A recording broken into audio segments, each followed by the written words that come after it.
yanzu haka ma akwai wanda in sun tashi daga nan ma yau da su je su karbi albashin su ma na wannan watan Allah yadda hakkin mu insha Allah ba matsala ya tabbata an fara biyan mu kuma komai yanzu kowa da ka ganshi anan yana cikin walwala da farin ciki da abun nan gaskiya don biya ba matsala insha Allah to alhamdulillah muna godiya mu wa'annan shugabanni namu Allah ya saka musu da alheri.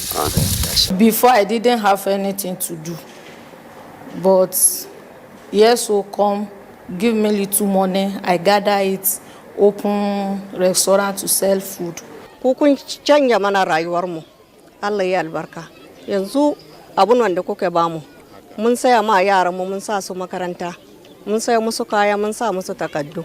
Suna tafiya makaranta. Mu ma mun ci mun koshi. Muna sa tufa a jikin mu. Alhamdulillah mun dan karuwa da shi kuma gashi nan muna jijjiya yanzu haka. Mun jijjiya to alhamdulillah yanzu haka. Bangaren damunan yanzu kuma abubuwan yanzu suna tafiya amma a hankali. Gaskiya wannan tallafi ya shafi rayuwana daga ni har ƴaƴana din saboda ƴaƴana yanzu suna makaranta kuma suna islamiyya gaskiya na ji daɗi sosai. The program was to reach 50,000 vulnerable households through targeted grant transfers in the Northeast. The program has recorded 277.83% achievement rate, reaching 138,914. Special grant transfer of poor and vulnerable in some selected states include beneficiaries of 65 years and above and disabled beneficiaries of 18 to 64 years. This component was to reach 109,600.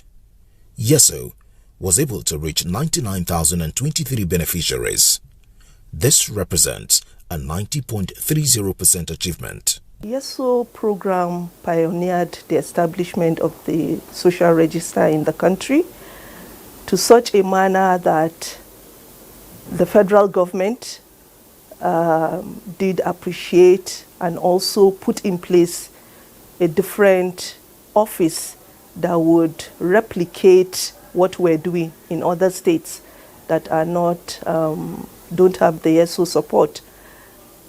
We have also seen when another World Bank program was being conceived and designed, the pre-appraisal team from Washington visited some of our states and, you know, they were marveled at the quality and credibility of our register because the register formed the basis upon which the program they were coming to design was being implemented.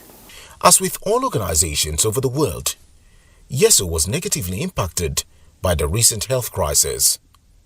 As a testament to how well the program was doing before this, discussions have been ongoing as to a continuation of the program. We have completed the first phase of 7 years.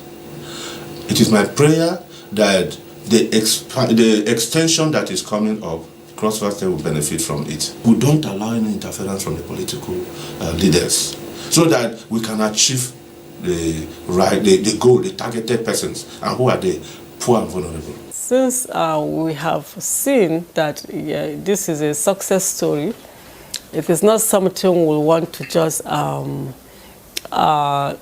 abandon or jettison. We're in consultations and we hope that this program can be extended or another similar program can be put in place so that Yeso will continue the work or the team will continue doing the good work that they're used to doing. There is no doubt that the Youth Employment and Social Support Operations has done remarkably well. All participants and beneficiaries are satisfied at the feats accomplished so far. It is a credit to the Federal Operations Coordinating Unit that partnerships and strong synergy was formed. I would like to extend my appreciation, deep appreciation to all our stakeholders, the federal government for even initiating such a laudable program that is aimed at touching the lives of the disadvantaged groups, the state governors, the private sector organizations, third-party monitors, the payment service providers, the mobile money agents that we're using. My colleagues, I want to appreciate them. It was an experience worthwhile. I want to use this opportunity to to say our profound appreciation to the partners, World Bank, as well as the YESO team that have worked very hard to see that this program is a success, to see that they're able to impact positively on the lives of the most vulnerable in our society. Also to say a big thank you to the ministry team for providing that supervision and coordination role on all these laudable programs of the federal government. The Youth Employment and Social Support Operation, YESO, has positively impacted over 500,000 beneficiaries. This positive impact has a ripple effect on families, communities and local governments. Improvement in purchasing power, positive change in attitudes and acquirement of work and life skills are just a few of the benefits that combine to reduce poverty statistics in the nation.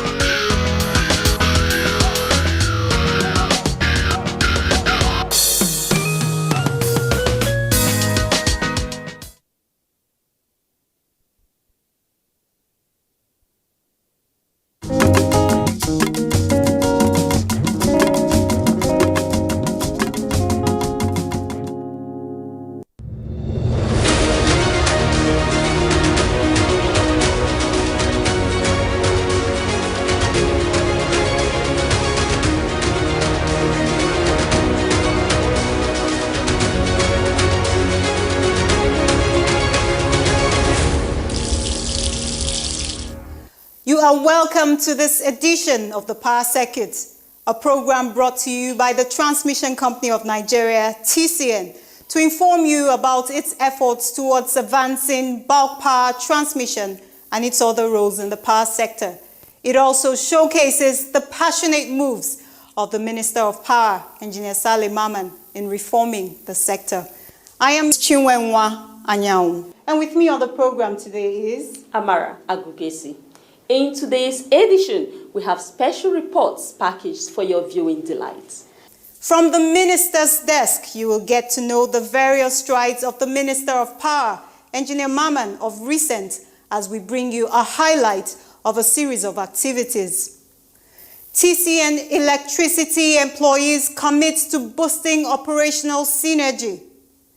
Coming your way on the transmission mandate is a report on the Nigerian Society of Engineers, NSE, as it recently conferred an award on the acting managing director of TCN, Engineer Sule Ahmed Abdulaziz, during its 2020 Engineering Week and AGM. And TCN management team at a recent meeting boosted the morale of regional transmission managers towards more productivity. Get more reports on that. In Benue State, TCN says the 330-132 kilovolts Apiro transmission station is changing the narratives of bulk power delivery beyond the state. We need you to stick with us through this half-hour program. Please don't go away.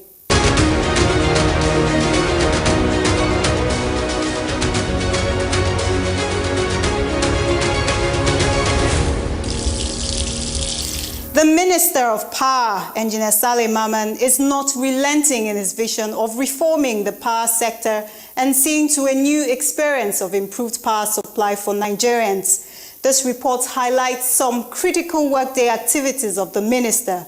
Do have a view of them. The Minister of Power, Engineer Saleh Maman, in recent time has had a series of activities that are crucial towards driving the power sector reform mandate. He was at the National Assembly where he briefed the Joint Committee on Power, chaired by Senator Gabriel Suzwan, about the status of major projects in the power sector and the electricity tariff plan recently implemented by the electricity distribution companies. He assured the lawmakers that the Nigeria Electricity Regulatory Commission would monitor the discourse to ensure strict compliance. The minister, who was accompanied by the permanent secretary in the Federal Ministry of Power, Mr. Chinyaka Christian Oha, among other officials, also briefed the committee on the status of the Zungeru Hydroelectric Power Station, the Kashimbila Power Station, the Mambila Hydroelectric Power Station, and the Siemens Presidential Power Initiative projects. Engineer Mamman had in his office received the Managing Director and Chief Executive Officer of First Bank of Nigeria PLC, Dr. Adeshola Kazim Adedotun, and his team. Both parties had positive key discussions that were centered on the Nigerian power sector. The minister during this review period took time to congratulate Siemens Nigeria for attaining 50 years of excellent innovative engineering operations in Nigeria. Engineer Salim Mamman also tasked them on delivering on the Presidential Power Initiative, a project that has already been activated by President Muhammadu Buhari to overhaul the power transmission and distribution systems with improved power supply by over 7,000 megawatts from 2021. On its part, Siemens, in a post, said its success in Nigeria over the last 50 years can be measured by the significant value it has added from building power and other infrastructure, developing local capacity, and doing business compliantly according to the world-class standards of excellence. Earlier in the period spanning less than a week, the Minister of Power was at the Ministry of Aviation and was received by the Minister of Aviation, Malam Hadi Sirika. Mamman commended the Aviation Minister for his efforts towards making the Nigerian aviation sector a world-class. Continuing in his stance of building core relationships, the Minister, Engineer Mamman, received the Governor of Sokoto State, Aminu Waziri Tambawal, in his office at the Power House in Abuja. The Minister and the Governor had fruitful discussions on electricity supply milestones in Sokoto State, as he assured Governor Tambawal that the relevant power agencies under the Power Ministry would urgently address issues to improve supply.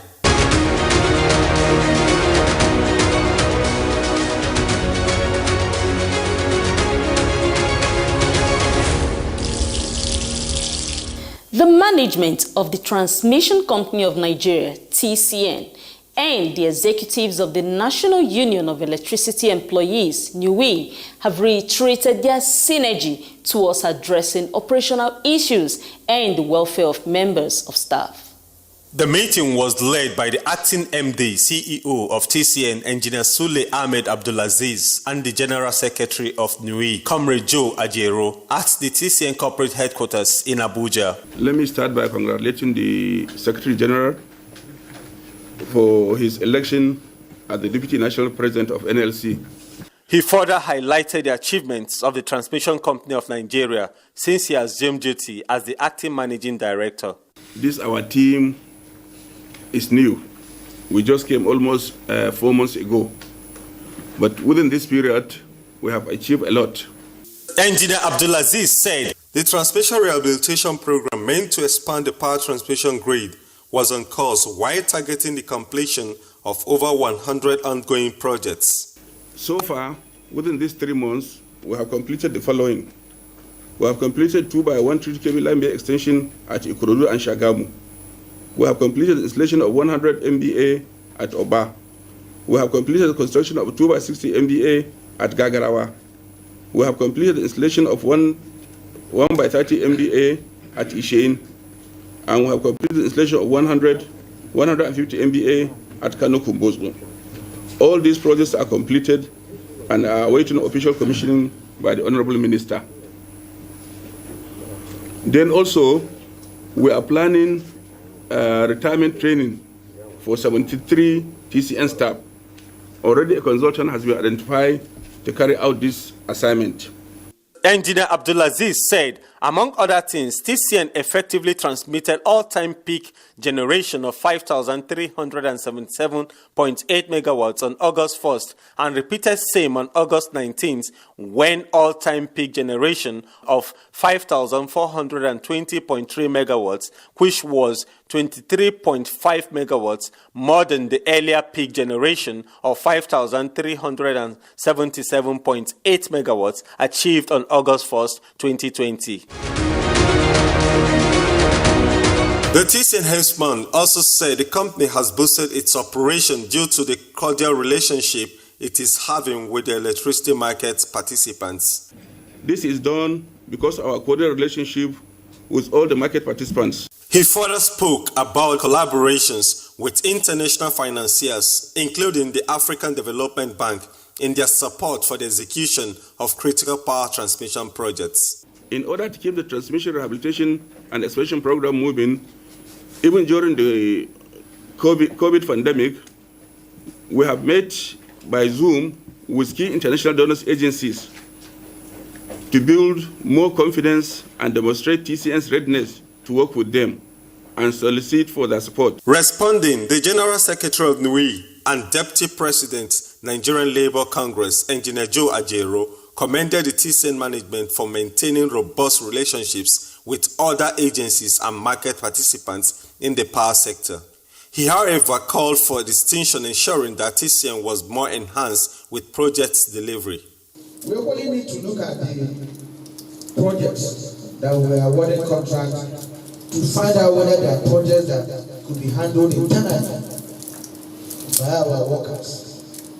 So if there are, we look at it and see the ones we can handle internally, look at the cost, the implications, and see the one that is cheaper for us.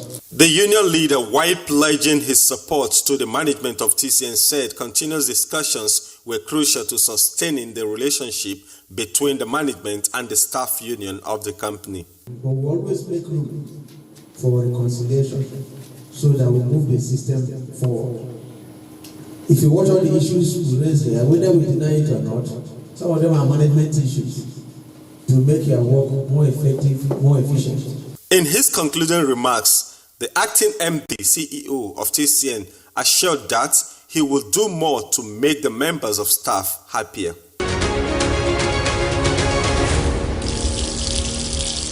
We'll bring you more informative reports after this break. Verify that land before you buy it.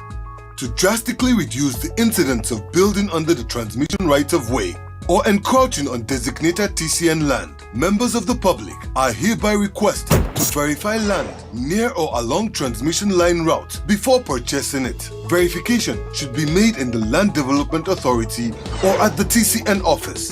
This would help in drastically reducing the incidence of building under transmission line right-of-way and save us all the problem of pulling down the structure or truncating transmission line expansion projects in your community due to court injunction.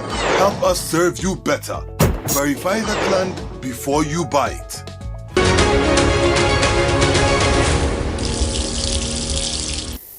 The Nigerian Society of Engineers, NSE, has conferred an award on the Acting Managing Director and Chief Executive Officer